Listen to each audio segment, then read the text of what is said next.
Вітаю на каналі Orchid Wizard. Зараз на вулиці дуже спекотно і в квартирах температура легко перевалює за 30 градусів тепла. Спекотно нам, нашим тваринкам і орхідеї не виключення. Вони перегріваються і це порушує нормальну роботу їхнього організму. Тож що робити, щоб допомогти квітам пережити таку жару? На моєму балконі влітку завжди пекло. Коли сонце вже не просто гріє, а агресивно підсмажує, я вдень не відкриваю вікна навіть на провітрювання, вмикаю вентилятор і прикриваю жалюзі. Стежу, щоб горщики не нагрівались. Іноді навіть роблю додаткову підставку всередині горщика для кращої вентиляції коренів. Ось як з цією віолацеєю.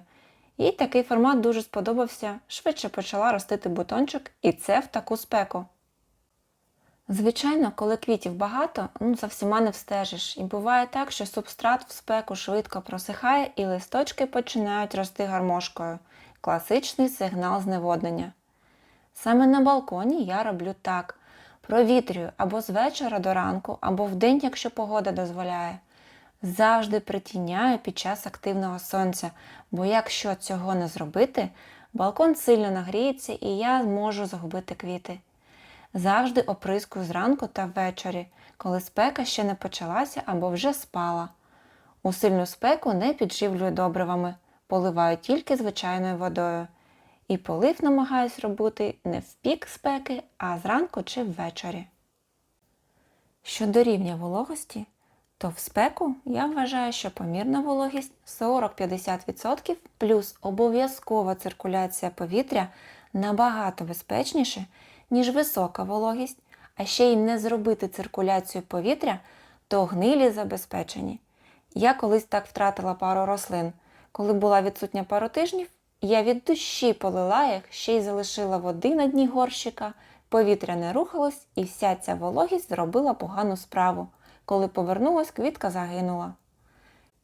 Якщо орхідеї стоять в кімнаті, то тут вже трішки легше. Але вентилятор все одно працює постійно.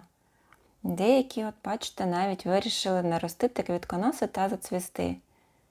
Ця анаконда має відрізнятися від звичайної. Чекаю на її перше цвітіння, щоб порівняти їх.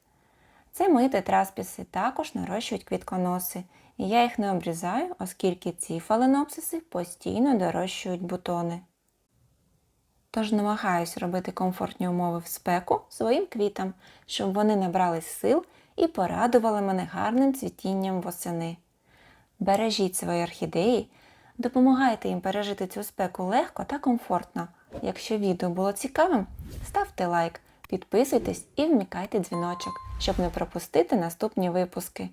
До нових квітучих зустрічей!